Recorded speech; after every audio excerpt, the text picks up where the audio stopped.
Assalamualaikum warahmatullahi wabarakatuh. Sahabat beriman yang dirahmati Allah Subhanahu wa Ta'ala, Raghav Sharma, seorang kapten pilot senior berkebangsaan India dan pemeluk paham ateis yang dibesarkan dalam lingkungan Hindu radikal, menaruh kebencian mendalam terhadap Islam sejak muda. Keangkuhannya terhadap agama dan keyakinan membuatnya nekat merencanakan aksi kontroversial, menerbangkan pesawat melintasi wilayah terlarang di atas Masjidil Haram sebagai bentuk tantangan terhadap konsep ketuhanan. Namun, di luar logika dan ilmu penerbangan modern, pesawatnya mengalami serangkaian keanehan, navigasi rusak, badai tak tercatat, hingga suara misterius di dalam kokpit. Apa yang sebenarnya terjadi? Raghav Sharma memandangi pesawat Airbus A350 yang sedang diparkir di ujung landasan Bandara Internasional Chhatrapati Shivaji, Mumbai. Seragam kaptennya tampak rapi, dasi hitamnya lurus, dan sepatu kulitnya mengilap seperti baru keluar dari kotak. Ia menyalakan rokok, meskipun sudah dilarang keras di area apron. Bagi Raghav, aturan hanyalah formalitas yang bisa diakali. Seperti halnya agama, khususnya Islam, yang baginya hanyalah ilusi untuk menenangkan orang-orang yang lemah secara intelektual. Ia mengisap rokoknya dalam-dalam. Asapnya melayang lambat di udara panas yang itu, seolah membentuk siluet yang abstrak di balik kacamata hitamnya. Seorang teknisi muda melintas, lalu menunduk memberi hormat. Raghav hanya mengangguk dingin, tanpa sepatah kata. Ia bukan tipe atasan yang hangat, bukan juga rekan kerja yang menyenangkan. Tapi dalam hal profesionalitas, tak ada yang bisa menyanggah kemampuan Raghav. Pria itu sudah mencatat lebih dari 17.000 jam terbang, menguasai 7 jenis pesawat komersial, dan menjadi lulusan terbaik Akademi Penerbangan India 2 dekade silam. Namun di balik prestasi yang gemilang, Raghav menyimpan luka masa kecil yang belum pernah sembuh. Ia lahir di keluarga Brahmana konservatif yang sejak dini menanamkan kebencian terhadap umat Muslim. Ia tumbuh dengan cerita-cerita tentang perang, penjajahan, dan stigma negatif terhadap agama-agama yang dianggap lebih rendah. Di rumah, nama Muhammad disebut dengan nada sinis, masjid dianggap sebagai polusi suara, dan jilbab bagi ibunya adalah simbol penindasan. Di sekolah penerbangan, Raghav pernah bersahabat dengan seorang teman sekamar bernama Zain, seorang muslim cerdas yang selalu bersikap tenang, meski sering jadi sasaran lelucon kasar dari mahasiswa Hindu radikal. Raghav tak peduli. Tapi suatu malam, ketika ia mabuk dan mulai menuduh Zain sebagai pengkhianat negara yang menyamar, Zain hanya diam, lalu pergi tanpa pernah kembali. Sejak saat itu, perasaan bersalah bercampur kebencian semakin tumbuh dalam diri Raghav. Ia menolak mengakui kesalahannya. Ia memilih mengubur semuanya dengan logika dan prestasi.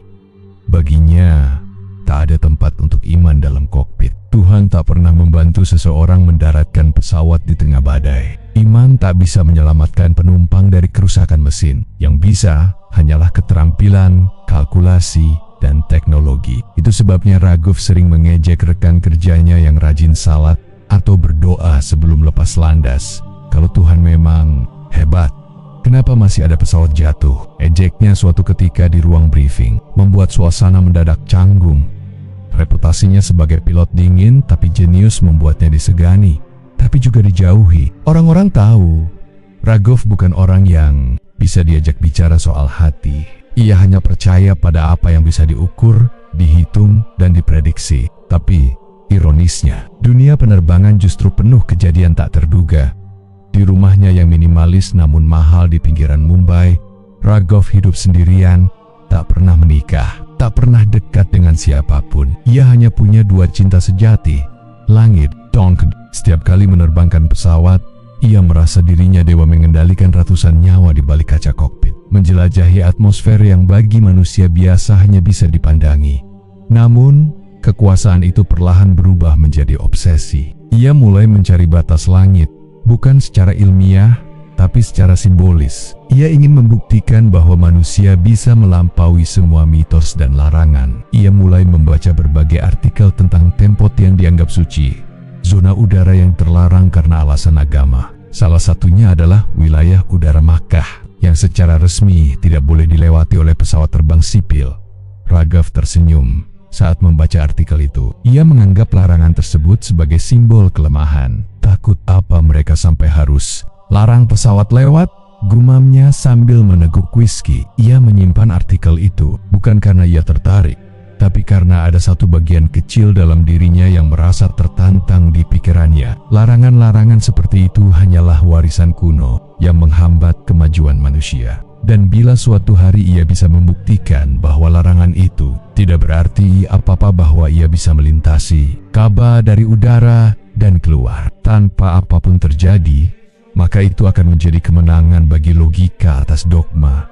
Namun dalam ketenangan wajahnya yang selalu tenang dan terlatih, ada satu hal yang tak pernah ia sadari, bahwa langit bukan sekadar ruang kosong yang bisa dijelajahi sesuka hati. Di balik atmosfer ada kekuatan yang tak bisa dijinakan oleh sains. Dan seringkali orang-orang seperti Rahaf yang mengira dirinya menguasai segalanya justru menjadi korban dari kesombongannya sendiri. Hari itu, saat matahari mulai turun di balik hanggar, Ragov mematikan rokoknya dan berjalan menuju pesawat. Ia menatap kokpit sejenak, lalu masuk dengan langkah percaya diri. Tak ada yang tahu apa yang sedang ia rencanakan, tapi satu hal yang pasti, langit, tempat ia merasa paling berkuasa, sebentar lagi akan menjadi saksi dari jatuhnya seorang manusia yang terlalu tinggi terbang tanpa arah yang benar. Lampu putih di ruang briefing maskapai menyinari meja kaca yang dipenuhi lembaran rute udara dan dokumen penerbangan. Suasana sunyi, hanya terdengar suara pendingin ruangan yang menderu pelan. Raghav Sharma duduk sendirian, membuka satu demi satu berkas di hadapannya. Hari itu ia dijadwalkan untuk memimpin penerbangan ke Eropa dengan rute yang melewati sebagian besar wilayah Timur Tengah. Tak ada yang aneh, sampai ia membuka satu peta navigasi khusus yang dikeluarkan oleh otoritas penerbangan Saudi. Di sana, dengan tinta merah menyala, ada satu wilayah kecil yang ditandai sebagai no-fly zone. Tepat di atas wilayah itu tidak besar, namun sangat spesifik. Sebuah lingkaran radius sekitar 6 mil laut, dengan catatan dilarang dilintasi seluruh jenis pesawat sipil, tanpa pengecualian. Wilayah ini dianggap suci dan harus dihormati. Raghav menyipitkan mata, membacanya berulang kali, lalu tertawa pelan. Tawa yang tidak keras tapi sinis dan meremehkan. Ia menyingkirkan peta itu, lalu menariknya kembali seolah ingin memastikan bahwa matanya tidak salah. Namun catatan itu nyata, masih jelas, masih mencolok. Jadi bahkan langit pun mereka klaim sebagai milik agama, gumamnya. Sambil menyandarkan punggung di kursi, ia merasa geli. Baginya, ini adalah bentuk ketakutan buta yang dibungkus dengan nama kesucian. Apa mereka pikir Tuhan duduk di awan dan akan marah kalau pesawat lewat? Tanyanya dalam hati sambil menggeleng. Di luar, langit Mumbai mulai redup. Awan keunguan menggantung di cakrawala, dan suara pesawat lepas landas terdengar bersahutan. Tapi di ruang briefing itu, pikiran Raghav justru terbang jauh melewati batas peta, menembus garis merah di atas Ka'bah yang tadi ia lihat. Ia mulai membayangkan bagaimana rasanya menerbangkan pesawat melintasi titik suci umat Islam itu, membuktikan bahwa tidak akan terjadi apa-apa, bahwa mitos hanyalah mitos. Raghav mengambil pena dan menggambar garis khayal melintasi zona terlarang itu. Ujung-ujung bibirnya terangkat seperti seorang anak kecil yang baru menemukan celah untuk melanggar larangan orang tuanya. Bukan karena ia ingin menjatuhkan apapun, tapi karena ada rasa puas yang aneh ketika bisa menaklukkan sesuatu yang dianggap suci. Rute penerbangan internasional selalu melewati wilayah tertentu dengan aturan yang ketat, tapi sebesar larangan bersifat teknis, zona perang, lalu lintas padat, atau faktor cuaca ekstrem. Namun larangan ini yang disebabkan alasan keagamaan bagi Raghav adalah lelucon, tak masuk akal. Katanya pelan, seharusnya langit bebas. Keesokan harinya, saat transit di Abu Dhabi, ia kembali membuka aplikasi navigasi profesional di tabletnya. Ia memperbesar wilayah Hijaz, lalu mencari koordinat Ka'bah. Ada semacam kegairahan aneh saat titik suci itu muncul sebagai simbol kecil di layar. Sekadar koordinat digital, bukan pusat peribadatan umat. Raghav menandainya, lalu mulai menghitung berapa menit dibutuhkan untuk melintasinya. Dari arah mana harus masuk agar tidak terdeteksi, dan berapa banyak jarak tempuh yang akan berubah. Ia tahu bahwa melakukan ini akan melanggar hukum penerbangan internasional, tapi dalam benaknya, Ia merasa ini bukan sekadar pelanggaran. Ini adalah pernyataan, sebuah pembuktian bahwa tidak ada tempat di bumi yang benar-benar tak tersentuh. Namun, sesuatu dalam pikirannya berusaha menahan. Sekilas, ia teringat mimpi buruk yang sempat datang beberapa bulan lalu tentang langit hitam dan suara azan yang menggema, menggetarkan kokpit pesawatnya. Tapi ia segera menepisnya. Itu cuma mimpi. Tak lebih, Ragov tak sadar bahwa pikirannya mulai terganggu oleh ide gila yang ia ciptakan sendiri. Setiap hari, saat briefing, ia menyempatkan diri melirik peta yang sama. Setiap kali, matanya berhenti di titik merah itu, seolah ditarik oleh magnet tak kasat mata. Kadang ia membayangkan bagaimana reaksi dunia bila ia berhasil melintasi wilayah tersebut dan keluar tanpa satu gores pun. Ia akan menjadi legenda setidaknya di benaknya sendiri suatu malam. Saat sendirian di flatnya yang sepi, Ragov berdiri di balkon, menatap langit berbintang. Ia membayangkan dirinya menerbangkan pesawat menembus langit Makkah. Tidak ada sambaran, petir, tidak ada badai. Tidak ada yang menghentikannya. Dan ketika ia berhasil keluar dari wilayah itu, ia akan tertawa. Tertawa karena telah menaklukkan mitos langit. Ia meneguk minumannya, lalu berbisik, "Akan kulakukan suatu hari nanti, hanya untuk membuktikan bahwa tidak ada Tuhan yang menjaga langit." Di balik cahaya lampu kota Mumbai, langit tetap tenang, melamit. Tapi di tempat lain, di langit yang kelak akan ia tantang, sesuatu mulai bergerak, bukan pesawat, bukan radar, tapi sesuatu yang tidak bisa dideteksi oleh instrumen manusia. Sebuah batas yang selama ini tak terlihat, namun nyata. Dan Ragov, tanpa sadar, telah melangkah melewatinya. Hari itu langit Mumbai tampak cerah, nyaris tanpa awan. Udara hangat menyelimuti apron Bandara Internasional Chhatrapati Shivaji saat Ragov Sharma melangkah menuju ruang operasional. Langkahnya mantap, gerak-geriknya tenang, namun dalam dadanya bergemuruh sebuah rencana gila yang telah ia susun selama berminggu-minggu. Hari ini bukan sekadar penerbangan biasa. Hari ini ia berniat menantang langit dan semua mitos yang melingkupinya. Penerbangan yang dijadwalkan adalah rute Mumbai-Kairo-Amsterdam dengan rute standar yang melintasi Teluk Persia, lalu menukik ke utara, menghindari wilayah udara Makkah sesuai protokol internasional. Tapi Ragov punya niat lain. Ia ingin mengubah jalur di tengah penerbangan dan memaksa pesawat menembus garis larangan itu. Zona udara suci di atas Masjidil Haram dalam dunia penerbangan sipil. Perubahan rute saat mengudara bukan hal mustahil, terutama jika ada alasan teknis atau cuaca. Tapi untuk mengubah rute secara sepihak tanpa alasan valid dan tanpa sepengetahuan maskapai, itu gila. Bahkan untuk Ragov, namun ia sudah menyiapkan semuanya, termasuk bagian yang paling rumit, komunikasi dengan menara kontrol.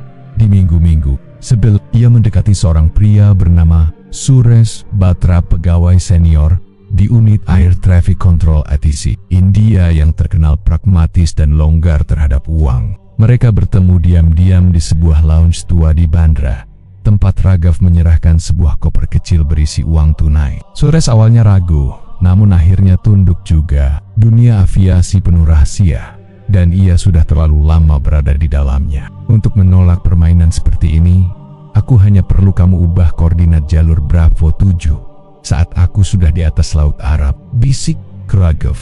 Sisipkan jalur direct ke posisi 214.225 derajat N, 398.262 derajat E, lalu kembali ke rute standar ke Kairo. Kau tahu titik itu apa? Suresh menatapnya, menyipit. Itu Ka'bah. Ragov mengangguk pelan. Aku hanya akan lewat, tak ada yang akan tahu. Tapi aku akan buktikan bahwa tak ada satupun yang bisa menghentikan pesawat ini dari melintasi tempat paling dijaga di dunia itu. Suresh terdiam lama, namun akhirnya menjawab, "Kalau terjadi opo-opa, aku tak tahu menau. Kalau terjadi opo-opa, aku juga tidak akan sempat menjelaskan," balas Ragov. Menyeringai, kembali ke ruang operasi, Ragov membuka briefing digital, memindai kondisi cuaca, lalu mengecek sistem navigasi secara manual. Tak ada yang mencurigakan. Kopilotnya, Vinay, adalah pilot muda yang masih banyak diam di hadapannya. Ragov tahu ia bisa mengendalikan Vinay dengan mudah. Cukup dengan sikap dingin, dan sedikit tekanan. Vinay hanya perlu mengikuti instruksi, tak perlu tahu rencana sebenarnya. Pesawat Airbus A350 siap lepas landas. Semua penumpang telah duduk, lampu tanda kenakan sabuk menyala, dan awak kabin melakukan briefing keselamatan seperti biasa. Tapi di kursi kapten, Raghav sibuk dengan kalkulasi pribadi waktu yang tepat untuk membelokkan rute, ketinggian optimal, serta komunikasi terselubung yang akan ia lakukan dengan menara kontrol menggunakan kode khusus. Setelah lepas landas dan mencapai ketinggian jelajah di atas Laut Arab, Raghav mengambil alih komunikasi dengan ATC. Suaranya tenang namun tegas saat ia menyebut kode India Control. This is Alpha 397, requesting reroute due to system calibration, requesting direct vector to point Foxtrot Alpha 12. Foxtrot Alpha 12 bukan kode resmi, tapi dalam komunikasi yang telah disepakati sebelumnya, Suresh tahu apa artinya. Sebuah rute langsung menuju koordinat Ka'bah, terselubung dalam istilah teknis. Di layar radar ATC, perubahan itu akan terlihat seperti manuver teknis biasa. Tapi sebenarnya, ia sedang menuju ke jantung zona larangan terbang paling dijaga dalam dunia penerbangan sipil. Vinay melirik layar navigasi, sedikit bingung. "Kapten, ini bukan rute standar. Kita menyimpang sedikit ke selatan." "Kalibrasi," jawab Raghav cepat. "Autopilot perlu pengujian manual. Ini prosedur biasa. Jangan pikirkan terlalu jauh." Vinay mengangguk, meski ekspresinya menunjukkan keraguan. Ia tahu tidak ada prosedur seperti itu dalam pelatihan. Tapi Raghav bukan sembarang kapten. Reputasinya, pengalaman, dan sikap dominannya membuat siapapun segan untuk bertanya lebih jauh. Di dalam kokpit, suasana mulai berubah. Kompas digital tiba-tiba angka-angka di layar berkedip tak stabil. Namun Raghav menganggapnya sebagai gangguan biasa. Ia terus melanjutkan penerbangan, bahkan sedikit menaikkan ketinggian untuk memperoleh pandangan lebih luas. Ia ingin melihat apa yang tak bisa dilihat oleh banyak orang. Ia ingin melihat langit Makkah dari mata burung, bukan untuk mengagumi, tapi untuk menantang. Beberapa menit kemudian, Suresh mengirim kode diam lewat channel komunikasi darurat. "Jalur bersih. Tidak terdeteksi. Teruskan." Raghav tersenyum dalam. Benaknya, ia sedang membuktikan sesuatu yang lebih besar dari siapapun, bahwa Tuhan, bila memang ada, tak mampu mencegahnya. Tapi ia lupa satu hal: langit tak selalu berbisik lewat radar atau kontrol lalu lintas. Ada kekuatan yang tak terjangkau oleh data dan gelombang frekuensi, dan kekuatan itu sedang menunggu tepat di atas garis merah yang sebentar lagi akan ia lewati. Kokpit terasa sunyi, hanya suara mesin dan deru angin di luar jendela yang terdengar samar melalui isolasi kabin. Di depan sana, langit membentang luas, berwarna biru keemasan dengan semburat jingga tipis dari matahari yang sedang bergerak menuju garis cakrawala. Awan-awan kecil tersusun rapi seperti garis halus di lukisan langit yang sempurna. Raghav Sharma duduk di kursi kapten dengan sikap santai.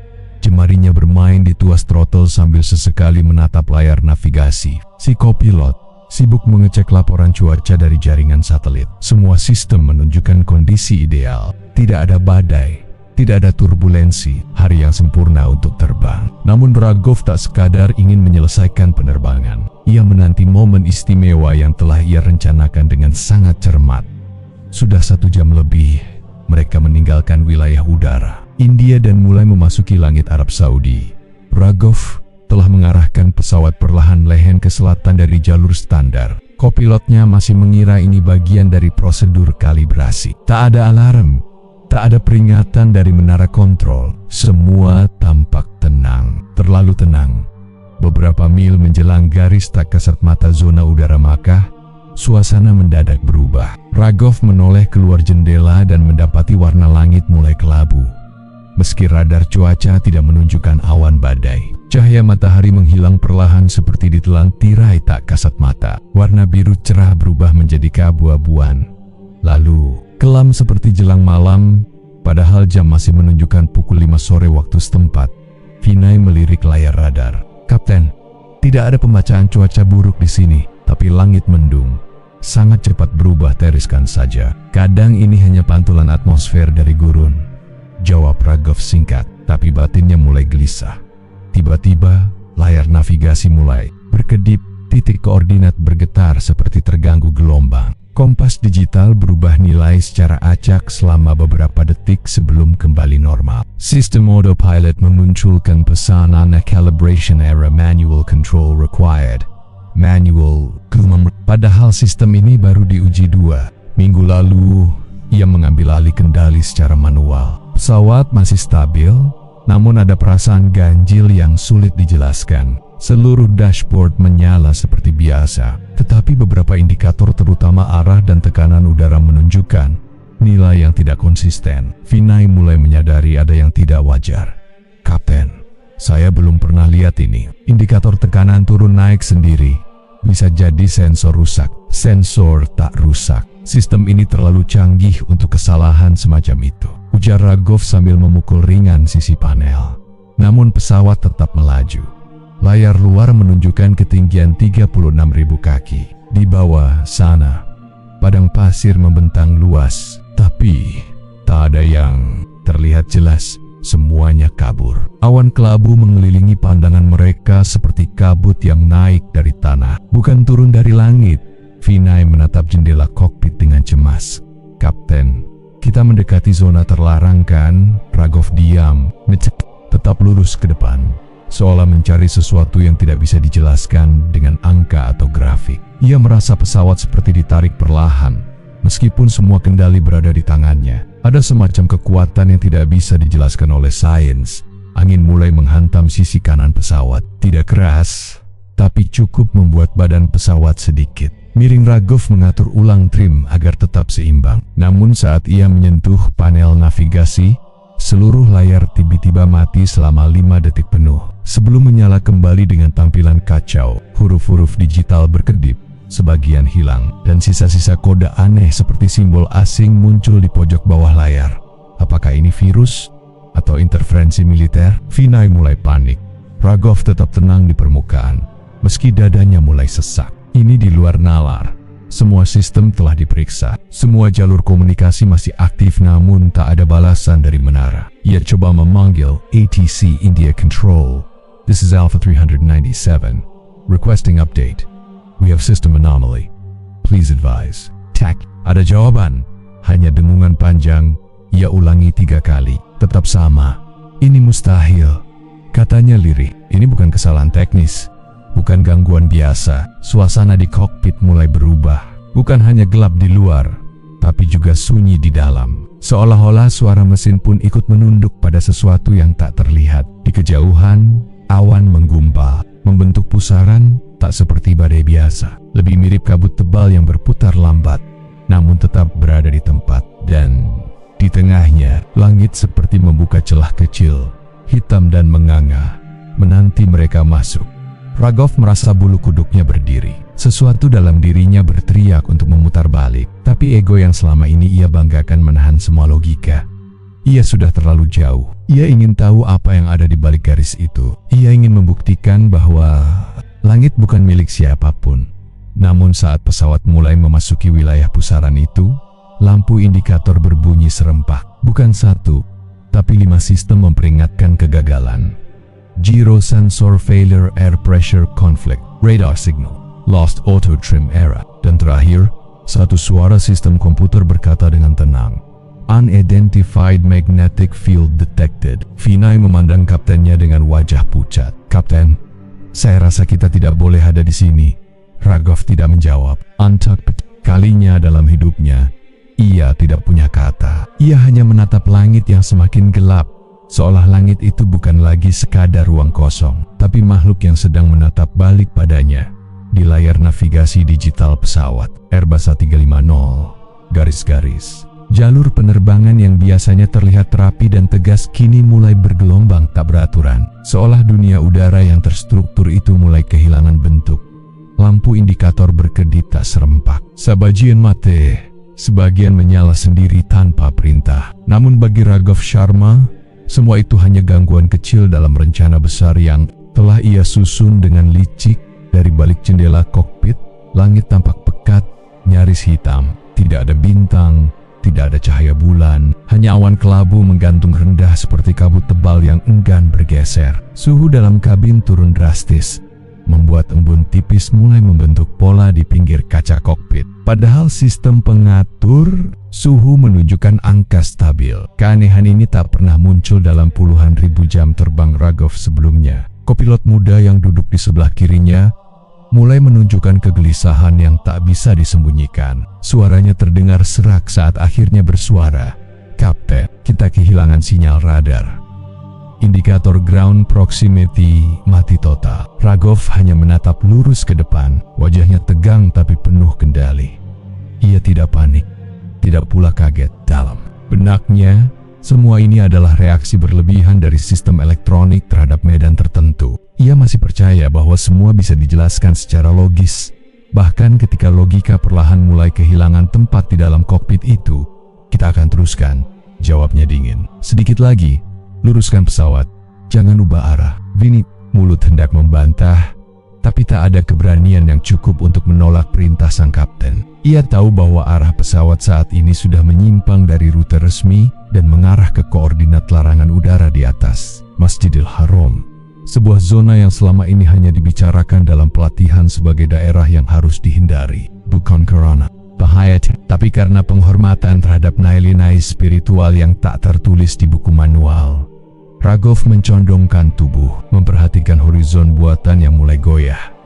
Indikator arah tak lagi menunjukkan posisi pasti. Di layar digital utama muncul pesan, "Attitude data error," tapi ia tidak peduli. Ia justru mempercepat laju pesawat, menaikkan ketinggian sedikit demi sedikit untuk memperoleh garis pandang maksimal. Dan kemudian, seolah melewati dinding tak terlihat, tekanan dalam kabin berubah secara drastis. Bunyi pop terdengar dari belakang, diikuti getaran halus di seluruh rangka pesawat. Beberapa lampu di kabin mati, membuat sebagian penumpang terbangun dari tidur mereka. Pramugari buru-buru memeriksa keadaan, tapi tak ada penjelasan apa yang sebenarnya terjadi. "Kapten, altimeter kita mulai berantakan. Sistem mengira kita turun, padahal kita stabil," ujar Vinay dengan nada panik. "Ini hanya anomali sensor," jawab Rogov. "Jangan biarkan itu mengganggu fokusmu." Namun dalam hatinya, ada sesuatu yang mulai goyah. Seluruh pesawat seperti memasuki medan baru. Bukan secara geografis, tapi secara spiritual. Tak ada petir, tak ada badai, tapi tekanannya lebih menakutkan dari segala cuaca ekstrim yang pernah ia hadapi. Telinganya terasa berdengung, jantungnya berdetak lebih cepat. Ia menoleh ke jendela kanan, dan sesaat matanya menangkap bayangan aneh, seperti siluet hitam menjulang dari tanah ke langit, seperti tiang cahaya yang diselimuti kabut. Itu bukan awan, itu bukan bayangan kota, dan itu bukan ilusi. Vinay tiba-tiba menggenggam lengan kursinya. "Kapten, saya rasa kita harus menjauh. Ini bukan zona biasa.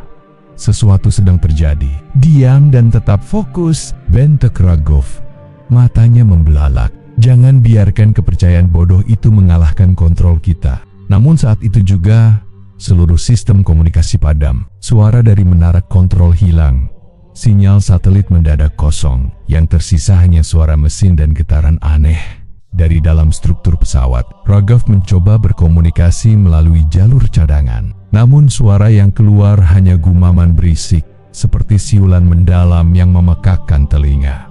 Detik itu, udara dalam kokpit menjadi lebih padat, seperti dipenuhi sesuatu yang tak terlihat. Napas menjadi berat. Suhu turun beberapa derajat dalam hitungan menit. Rogov merasa seperti diselimuti kabut dingin yang menembus tulangnya. Ia memeriksa semua sistem satu persatu, namun tak ada satupun yang merespons normal. Lalu, kejadian paling aneh pun terjadi. Salah satu layar yang mati tiba-tiba menyala kembali.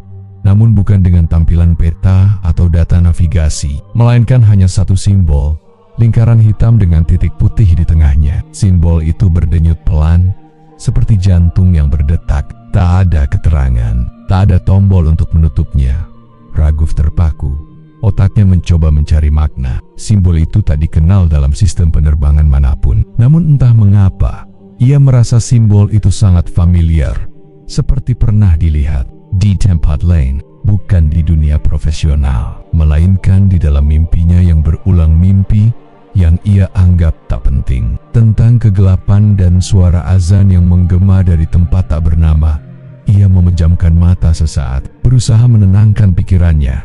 Tapi dalam keheningan itu, ia mendengar sesuatu. Suara lembut, jauh, menggema dari kedalaman langit. Bukan dari speaker, bukan dari komunikasi radio, tapi langsung dari udara seperti panggilan atau peringatan. Vinay menoleh. Wajahnya pucat, keringat mengalir meski suhu semakin dingin. "Kapten, saya mendengar suara itu juga." Raghav tidak menjawab, tangannya masih dikontrol kemudi.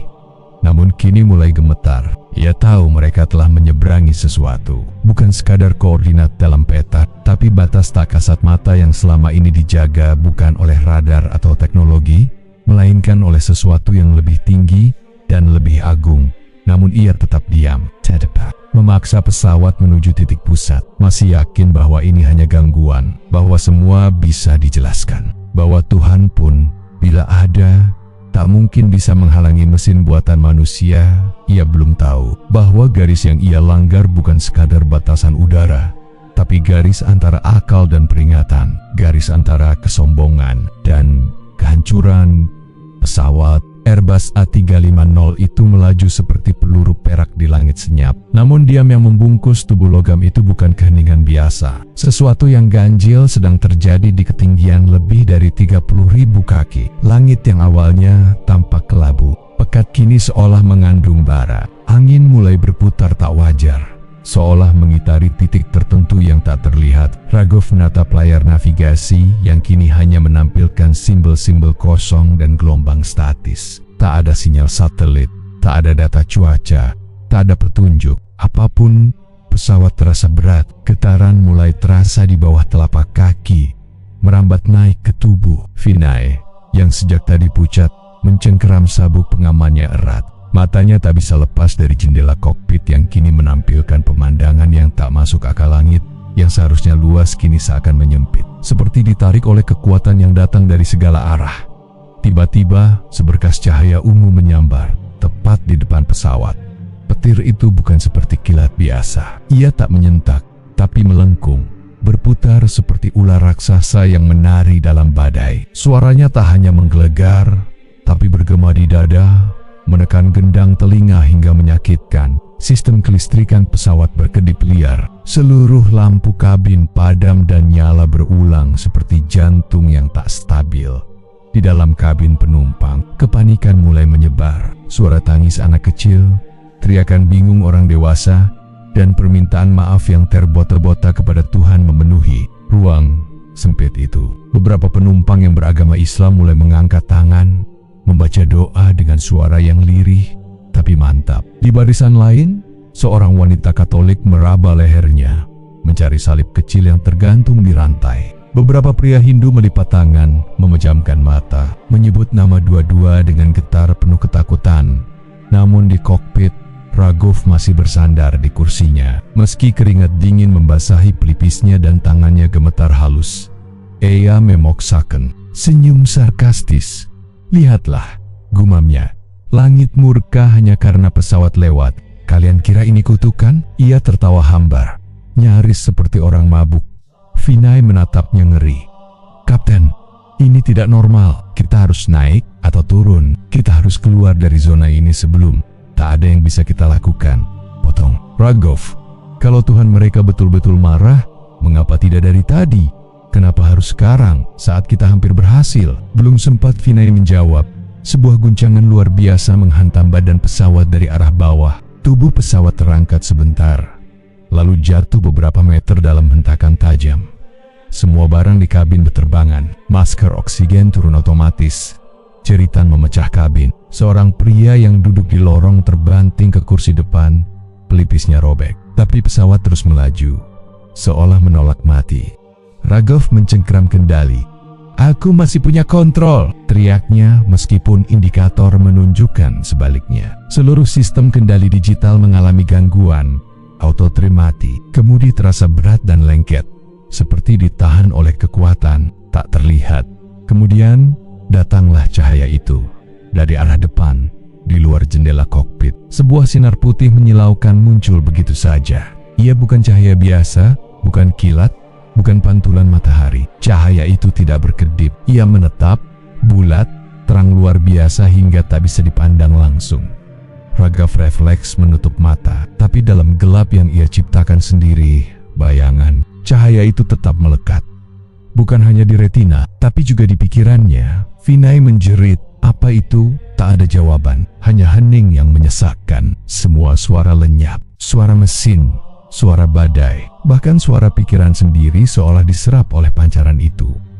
Dalam sekejap, Raghav merasa tubuhnya melayang bukan karena pesawat turun, tapi karena kesadarannya terlepas dari tubuh. Ia seperti diseret keluar dari pikirannya sendiri. Cahaya itu seolah menelanjangi seluruh keyakinan yang ia punya. Semua logika, semua teori, semua kebencian yang ia bangun sejak kecil tiba-tiba tampak rapuh dan kotor di bawah sorotan cahaya tersebut. Ya, melihat potenggen-potenggen wajah dari masa lalunya, ayahnya yang fanatik, gurunya yang mengajarkan kebencian, Zen teman sekamarnya dulu yang ia permalukan hanya karena nama dan imannya. Wajah-wajah itu saling berputar, lalu lenyap satu persatu, dan di tengah semuanya ada suara. Bukan suara manusia, bukan tapi ia mengerti maknanya. Masihkah kau sombong terhadap yang menciptakan langit yang kau tantang ini? Raghav terdiam. Untuk pertama kalinya, mulutnya tidak bisa mengeluarkan sarkasme. Ia ingin menjawab, tapi lidahnya keluh. Ia ingin menolak, tapi tak punya dasar lagi untuk menyangkal. Cahaya itu terlalu jujur, terlalu telanjang. Cahaya itu perlahan memudar, tapi ketakutan itu tidak ikut pergi. Ia masih tinggal di dalam dada semua yang berada di pesawat itu. Dan bagi Raghav Sharma, cahaya itu bukan sekadar kilatan. Ia adalah cermin yang memantulkan siapa dirinya sebenarnya. Dan untuk pertama kalinya, Raghav merasa kecil, lebih kecil dari pesawat yang ia kendalikan, lebih kecil dari titik di peta yang coba ia taklukkan, lebih kecil dari nyawa yang selama ini ia anggap bisa ia kuasai dari kursi kapten. Langit, rupanya, tidak bisa dipermainkan.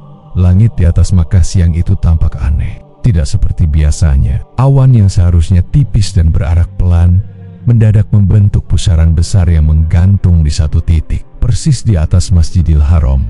Di bawahnya, jutaan manusia mengenakan pakaian ihram putih mengelilingi Ka'bah dalam zikir dan doa. Tak banyak yang memperhatikan langit, kecuali beberapa orang yang tiba-tiba tertegun menatap ke atas.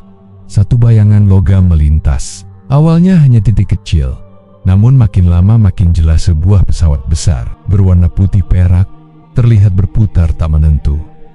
Gerakannya tak wajar, bukan seperti pesawat yang tengah melakukan manuver, lebih seperti burung besi yang kehilangan keseimbangan, melawan sesuatu yang tak terlihat di udara. Di dalam kokpit, suara-suara darurat berdentang nyaring. Raghav Sharma mencengkeram kemudi dengan kedua tangan yang mulai kaku karena tegang. Panel di depannya berkedip cepat. Beberapa sistem mati total. Yang tersisa hanya kompas analog yang jarumnya berputar tak karuan. Tak ada arah, tak ada kejelasan. Mayday, Mayday. Alpha 397 mengalami kehilangan kontrol penuh. Sistem navigasi tidak responsif. Kami membutuhkan Vinay Menkoba memanggil menara kendali lewat saluran komunikasi cadangan, tapi tak satu pun frekuensi terbuka. Seolah seluruh udara menolak menerima suara mereka. Pesawat mulai berguling ke kiri. Penumpang menjerit. Barang-barang di atas kepala beterbangan. Masker oksigen turun. Getaran seperti gempa mengguncang badan pesawat. Seorang pramugari tersungkur, terbentur dinding kabin.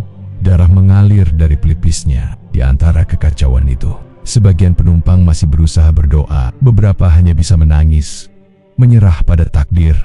Raghav menggeram, mencoba menarik kembali kendali, namun tuas kemudi tak memberi respons. Ia bukan lagi sang pengendali langit, bukan lagi dewa di kursi kapten. Ia hanya pria tua yang kini duduk di ruang logam yang kehilangan arah. Aku sudah berpengalaman 20 tahun, teriaknya seperti membela diri kepada langit. Aku tahu cara mengendalikan ini semua.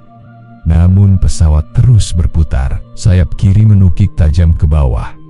Arah buritan menukik ke atas. Tubuh pesawat meliuk seperti heliks tak terkendali. Roda pendaratan yang tak pernah dikeluarkan tiba-tiba aktif sendiri.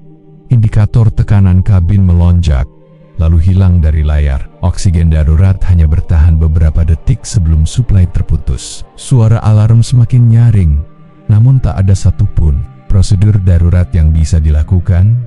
Di luar, langit tampak menutup. Awan membentuk kubah kelam yang memerangkap pesawat di tengah. Cahaya matahari tertutup sepenuhnya, seolah langit itu sendiri menolak memberi jalan keluar. Dalam pusaran badai yang tak terdengar oleh satelit manapun, pesawat itu terkunci di ruang yang tak terdefinisi antara bumi dan langit, antara logika dan kenyataan.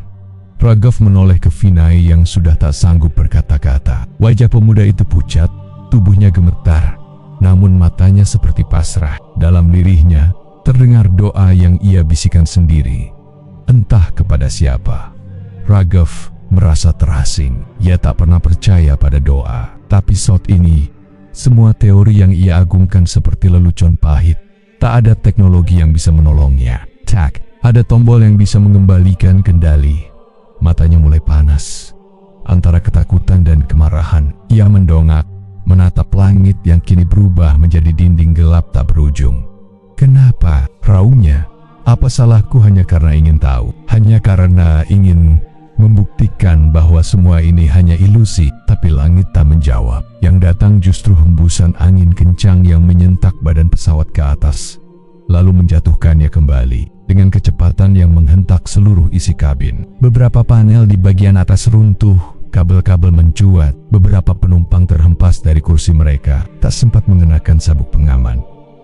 Di luar pesawat di tanah suci, jamaah mulai panik. Bayangan logam yang berputar di atas Masjidil Haram membuat sebagian mereka menangis dan bersujud. Ada yang menyangka ini adalah tanda kiamat. Ada yang hanya bisa menunduk dan memeluk keluarga mereka. Dan di tengah semuanya, Raghav duduk kaku, tak lagi bisa melawan. Tangan yang tadinya mencengkeram kendali kini jatuh lemas ke sisi tubuh. Ia menatap ke depan, ke layar yang mati, lalu ke jendela yang hanya menunjukkan pusaran gelap tak berujung. Tak ada sistem darurat, tak ada koordinat, tak ada prosedur penyelamatan. Seperti dilenyapkan dari catatan semesta. Pesawat berputar 2 kali lagi sebelum terdengar suara retakan keras di bagian belakang. Raghav tahu apa itu. Sayap mulai kehilangan struktur. Ia bisa merasakannya dari getaran di lantai kokpit, tapi ia tidak lagi berteriak, tidak lagi membantah, tidak lagi mengutuk.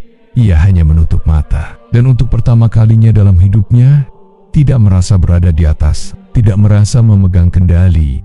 Ia merasa dikecilkan.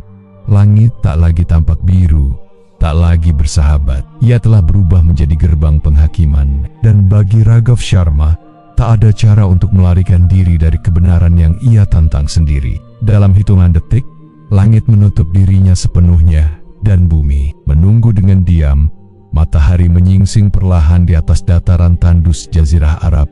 Gurun yang biasanya sunyi, kini dipenuhi suara langkah kaki, radio komunikasi dan helikopter yang berputar rendah di langit. Tim SAR, pasukan keamanan dan relawan medis berdatangan dari segala arah, mengikuti sinyal distres yang sempat tertangkap beberapa menit sebelum menghilang sepenuhnya dari layar radar. Mereka tak menemukan bangkai pesawat di kota, tak pula di kawasan pegunungan, melainkan di tengah hamparan gurun gersang, jauh dari peradaban dan beberapa kilometer dari batas tanah suci Makkah. Pesawat itu, sebuah Airbus A350 maskapai internasional, terbujur remuk sebagian, terpecah di 3 titik besar: badan utama, sayap kiri, dan bagian ekor. Anehnya, meskipun jatuh dari ketinggian puluhan ribu kaki dan melewati badai yang tak tercatat oleh satelit, tidak ditemukan jejak api sedikit pun. Tidak ada bekas ledakan. Tidak ada tubuh yang hangus terbakar. Seolah-olah pesawat itu dipeluk bumi, bukan dibanting oleh langit. Tim penyelamat menemukan penumpang dalam berbagai kondisi. Beberapa luka parah, beberapa hanya pingsan. Besar berada di area belakang, di mana benturan tampaknya paling kecil. Namun ada satu hal yang membuat mereka semua terpaku ketika masuk ke bagian kokpit yang retak dan terbalik sebagian di sana. Duduk membatu di kursi kapten adalah tubuh Raghav Sharma. Ia tidak terbakar, tidak tergores. Seragam kaptennya masih utuh, lengkap dengan sayap kecil yang tersulam di dada. Tapi wajahnya tegang, sangat tegang. Matanya membelalak terbuka lebar, seolah menatap sesuatu yang tak bisa dijelaskan. Tidak seperti seseorang yang tertidur dalam damai. Ia terlihat seperti seseorang yang menyaksikan kengerian di detik terakhir hidupnya.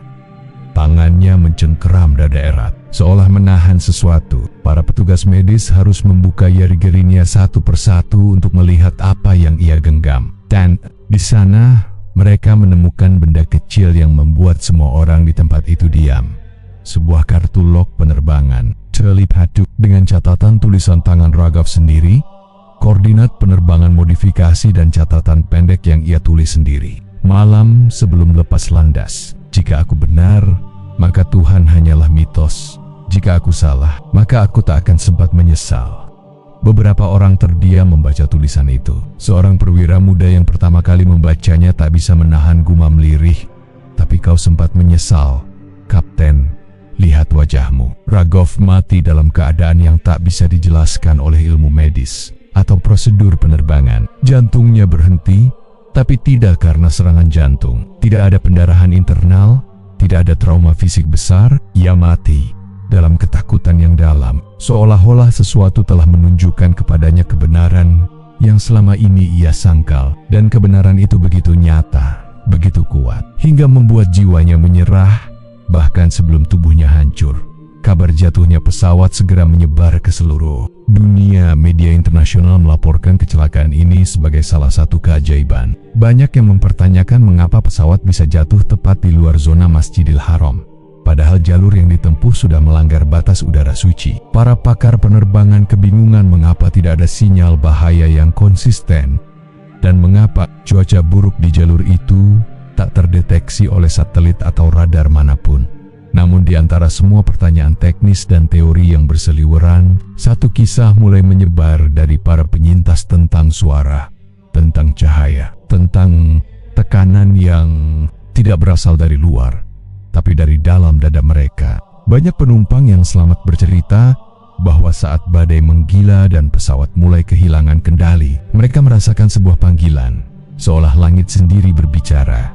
Seorang pria tua dari Maroko yang duduk hanya 2 baris dari kokpit berkata kepada wartawan, "Kami semua tahu kami akan mati, tapi ada yang lebih besar dari itu.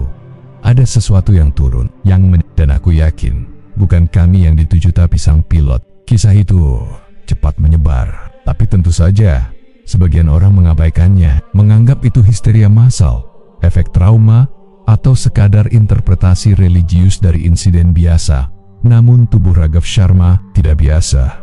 Autopsi menyatakan ia mati karena shock saraf yang ekstrem. Tidak ada luka luar, tidak ada kegagalan organ. Dokter forensik menyimpulkan ia meninggal dalam kondisi sadar sepenuhnya dan ketakutan adalah pemicunya. Di kemudian hari, catatan penerbangan manual yang ia tulis menjadi bahan diskusi di forum-forum spiritual dan ilmiah. Para ilmuwan tak bisa menjelaskan cuaca aneh itu.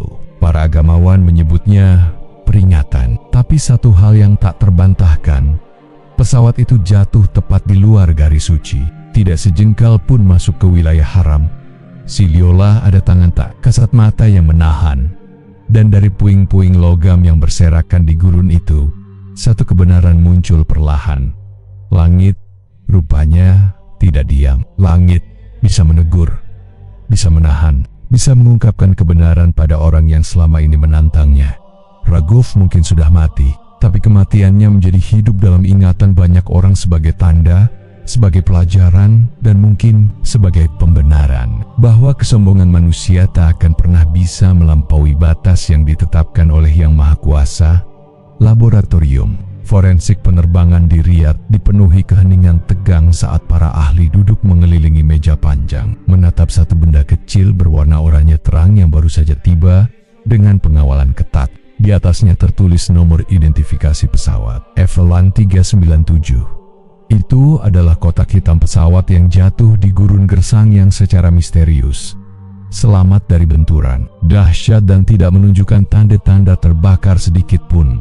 Para teknisi membuka Perangkat itu dengan hati-hati kemudian mulai mentransfer data perekaman kokpit ke sistem komputer analisis suara. Tak butuh waktu lama hingga deretan rekaman suara mulai diputar. Diawali dengan suara biasa, sapaan kru, pengecekan sistem, instruksi dari menara kontrol Delhi sebelum sinyal menghilang sepenuhnya.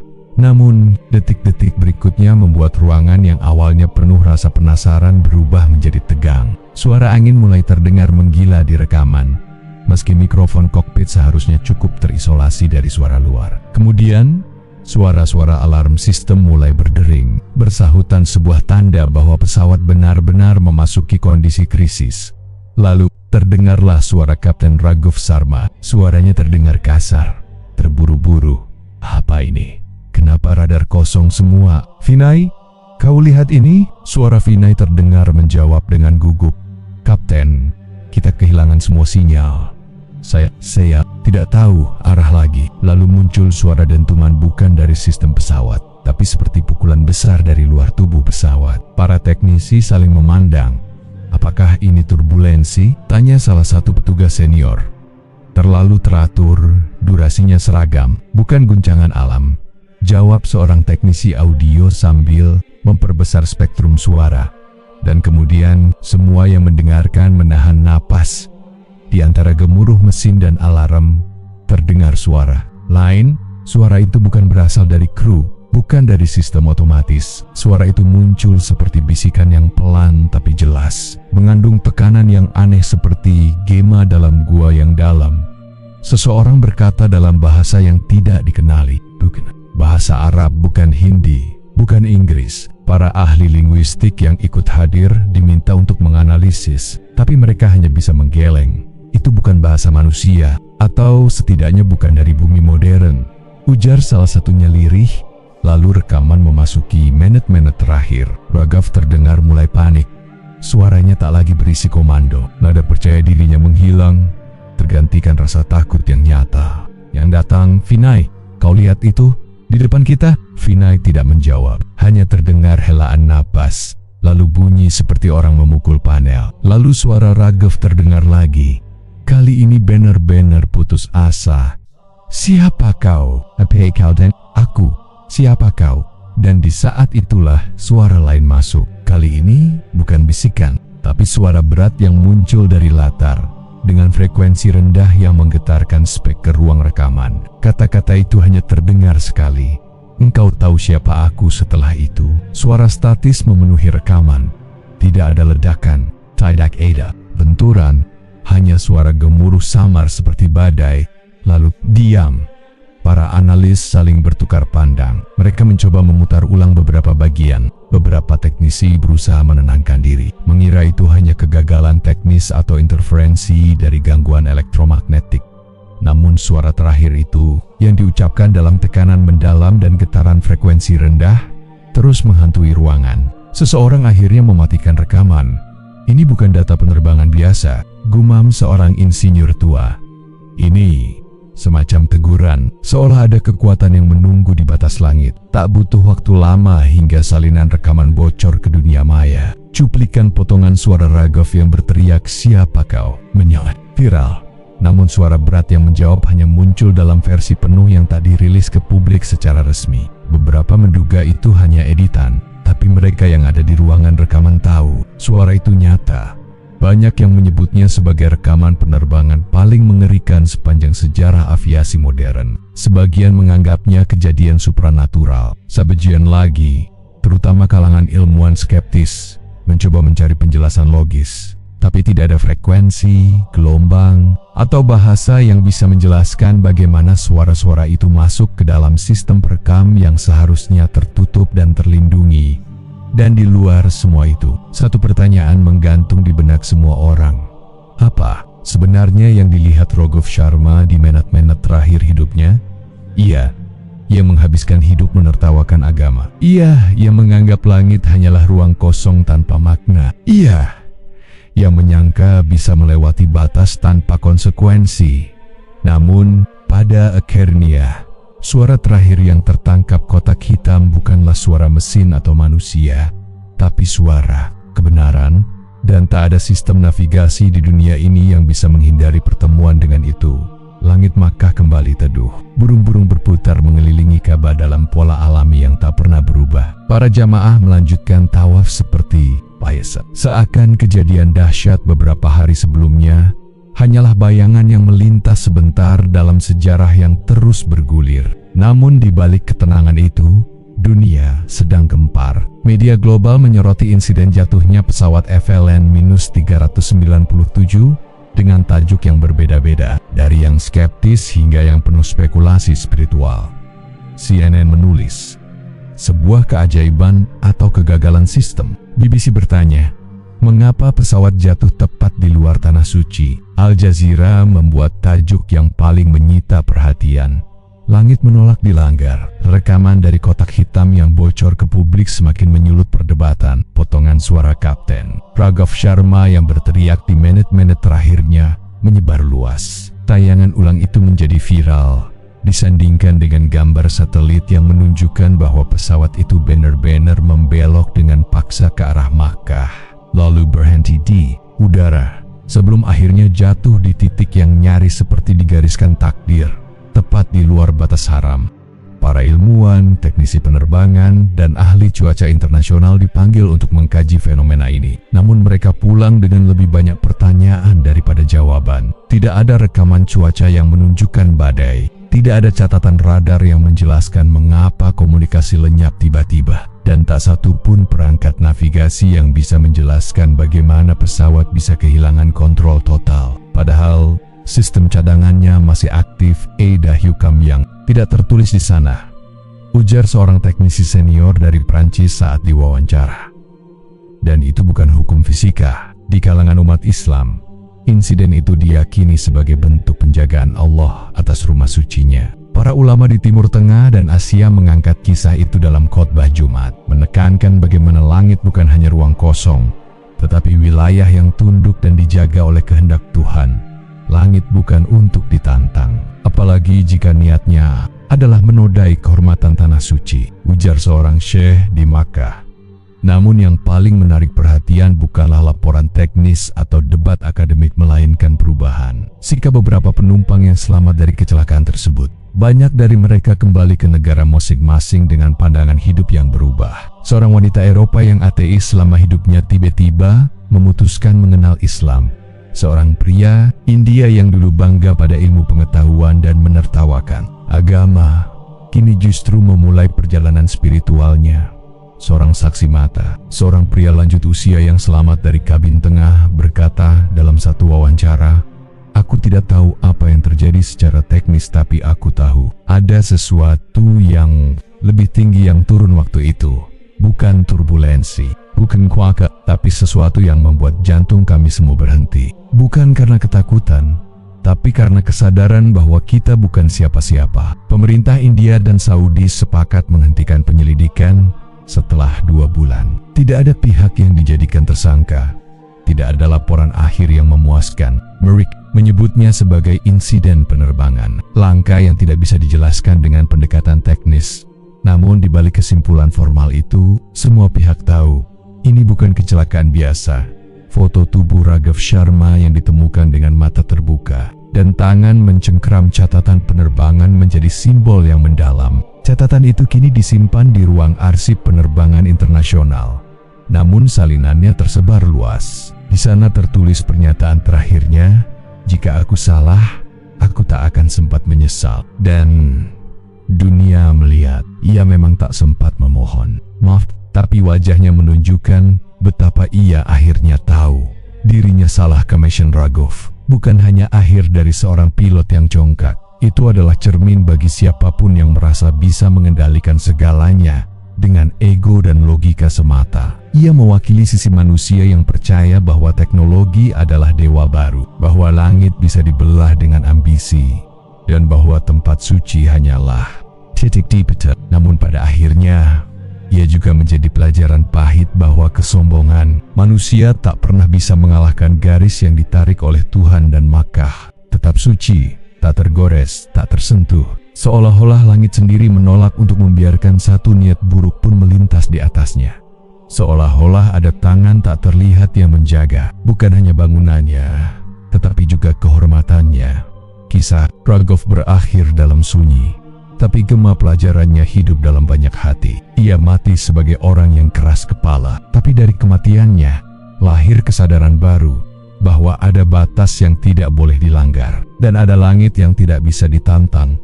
Dan bagi dunia yang terus berkembang dengan kecanggihan, kisah itu menjadi pengingat bahwa tak semua hal bisa dijelaskan, tak semua langit bisa ditaklukkan, dan tak semua perjalanan bisa kembali dengan selamat jika tujuan awalnya adalah kesombongan. Wallahu a'lam bishawab. Semoga kisah ini bermanfaat. Mohon maaf apabila banyak kekurangan. Wassalamualaikum warahmatullahi wabarakatuh.